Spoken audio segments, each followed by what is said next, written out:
I say like these things like I've learned great amounts in my time here on Earth, and I have. That's not incorrect, but I think that the way that I say it sometimes makes it seem like I'm old, and I'm not. I'm quite young, but it depends on kind of your perspective, and I think to not trivialize that, I should make clear that I have learned a lot, and I'm aware that I've learned a lot, and yes, I'm aware that a lot of that will still change, but keeping all of those awarenesses in mind, it's still something worth articulating. At least I think it is, and so I will choose to do so for myself.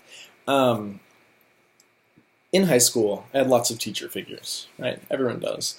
And and so, I mean, the purpose of that was to point out that it's not in particular interesting, but it sets it up a little bit. And so I had a piano teacher, I had a martial arts teacher, a taekwondo teacher, and a series of teachers in school in an academic setting, right? And I had a lot of musically inclined teachers through the band program at my high school, as well as a lot of academically inclined teachers through, the school part of my school. And it was interesting to me to see their fallibility.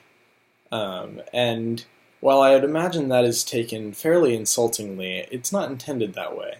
In fact, it's intended as a sort of praise. Because I think if you've seen the most recent Star Wars movie, you can very quickly connect the dots as to why that would be a sort of praise. But if not, then I will also explain in my own slightly clumsier words, largely clumsier words. And my point is that being taught that people are real, that people are people, that they are fallible, that they are prone to making these sorts of blunders and mistakes in their lives and in their dealings with other people and in the things that they're supposed to be good at, does not make them any less good at what they do, nor does it make them any less of people. And I think that was hard for me to grasp for a long time. That was an issue that I struggled with, I think. And I struggled with it too, even with my friends, where I assumed that being not me, they didn't make as many mistakes. And that's not true, and it's not fair, right? And fairness is absurd. It's not even, I don't think it's worth talking about much in this. I don't have enough time to, and I'm not willing to make enough time to. But the thing is that I realized that my teachers and these adults were very similar to me, in a sense. They had a lot more experience. They were much better at covering up their mistakes. They had more ways of dealing with these mistakes and of dealing with their successes, too. They had a lot of ways of dealing with stuff. And I didn't have as many ways. So a lot of that was learning and seeing these ways of dealing with things and seeing how some of them weren't very mature. Some of these adults were still dealing with things themselves. They were still trying to figure out their own lives. And while I can appreciate that that is a thing that must happen, right? That adults do need to go through a sort of maturation process because they're still people and they're still on their own kind of individual arcs. I think that it was frustrating to me to encounter people who you could tell were still trying to figure things out and yet would pretend to not be. I think that it bothered me when people were in denial of what was so obvious to the rest of us. And I say the rest of us being me, myself, and I. I thought it was particularly obvious. And I don't know whether or not other people around me did or didn't. Excuse me. And I don't think there was a universal consensus amongst like the band students about whether or not a particular instructor was capable of one thing or another in character development.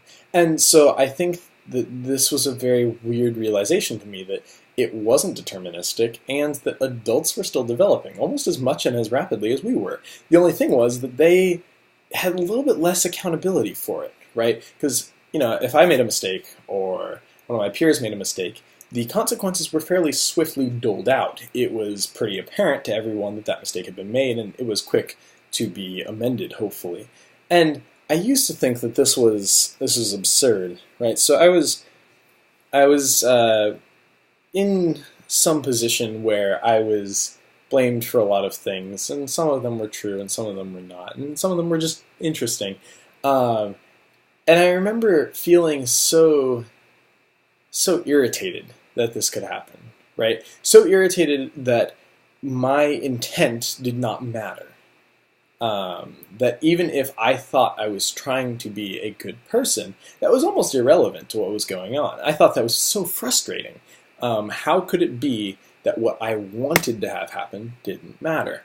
And I realized that it's actually kind of just that way, and it logically makes sense that it is that way. That what you intend doesn't necessarily make much of a difference, but what actually happens does, and how you come across to people matters a lot.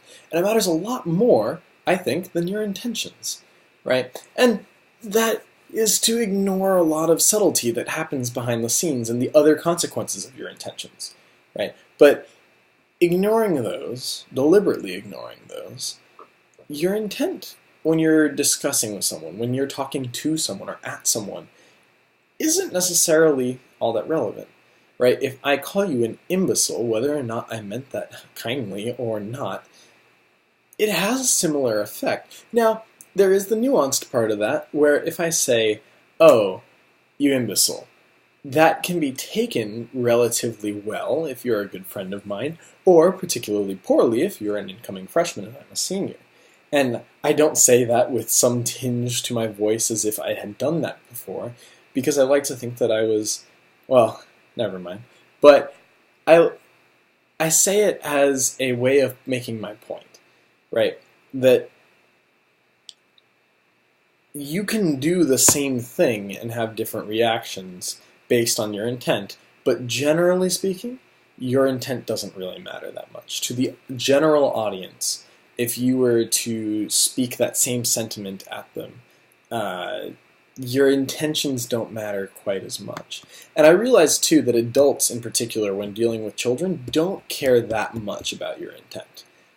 They may pretend to at some points, and some adults do. This is, again, an overgeneralization, although I think a fairly accurate generalization that is not to be taken too lightly, is that adults, when dealing with kids, assume the intent and act accordingly. And so you have to be aware of that. You can't, as a kid, even as a young adult almost, right, a pre-adult, 16, 17, 18-year-old-ish, right, you're not quite capable of perceiving yourself all that clearly. And, even worse, you aren't capable necessarily, or at least I wasn't, capable of articulating what I felt and how I felt about things. It was very frustrating. And that frustration can lead to it can be manifested outwardly. And I think that that was what came through a lot in how I dealt with people. But I think, too, that realizing that and then dealing with it was super productive. It was incredibly productive to me as a person and to just kind of my general experience as a high school student and as a friend, and as a student, and in a lot of different ways. But it's still going, right? It's not a process that ends. And so I think that the realization for me that adults kind of just screwed up just as much as we did, and they did it differently because they'd already done ours, right? They've already screwed up in the ways we do. That was cool, in a way. At the time, it was incredibly frustrating. I was so upset, so angry, and confused, and just lost. But I think now that I realize that was one of the most important lessons I learned, was that people are really just people. And I say that in a nuanced sense, right? People are really just people. It's humbling. People aren't going to ever rise above being human. But at the same time, people are people, and that's really freaking cool, that we are human, right? I say right. It's a question to myself. And you're welcome to ask it of yourselves or pretend that I asked it of you. But it is a question to myself, that do I truly believe that? Do I truly believe that it is humbling that we are people, and that it is similarly awesome that we are people, that it is something to be proud of, that we are human? And I think yes. I think that I believe that. But to know whether or not you believe something, I think it should be tested. And I haven't come up with a test of that I'm willing to partake in. But it's an interesting thing to think about, and it's fun to think about in the shower if you're bored. So I will see you guys next time.